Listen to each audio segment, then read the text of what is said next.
Степногор өңірі таз дәуірі кезеңінде игерілген.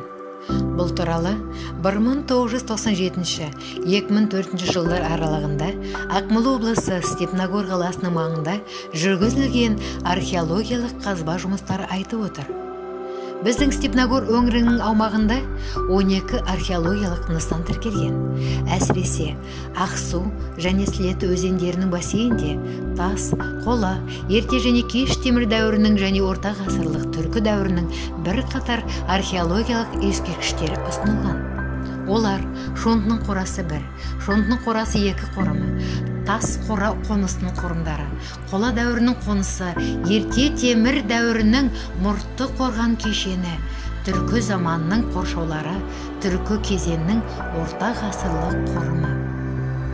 Сондай-ақ біздің аймақтың ғана емес, бүкіл Ақмола облысының киелі жерлерінің бірі, сол кездегі ең бай және ағартылған адамдардың бірі меценат Пан Нұрмағамбет есімімен халық арасында танымал Нұрмағамбет Сағынайұлының мазары болып табылады.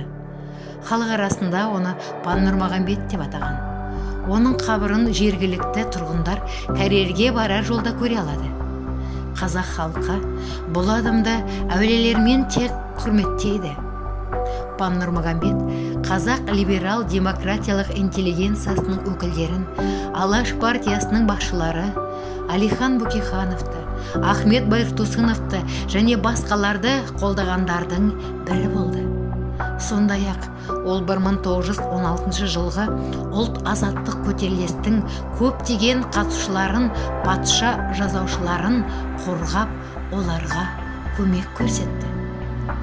Туған жерге, оның мәдениетіне, сал дәстүріне деген ерекше көзқарас патриотизмнің маңызды белгісі.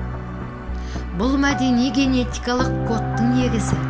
Ол кез келген ұлтты жеке адамдар жиналысы емес, ұлт етеді деп атап өтті елбасы. Әрбір халықтың, әрбір өркениеттің жалпы ұлттық сипаты бар. Осы халықтың әрбір өкіліне белгілі киелі жерлері бар. Бұл рухани дәстүрдің негіздерінің бірі. Ғасырлар бойы ата-бабаларымыз белгілі бір жерлер мен аудандарды қорғап, біз үшін миллиондаған шаршы шақырым құнарлы жерді сақтап келді. Олар болашақты сақтап қалды.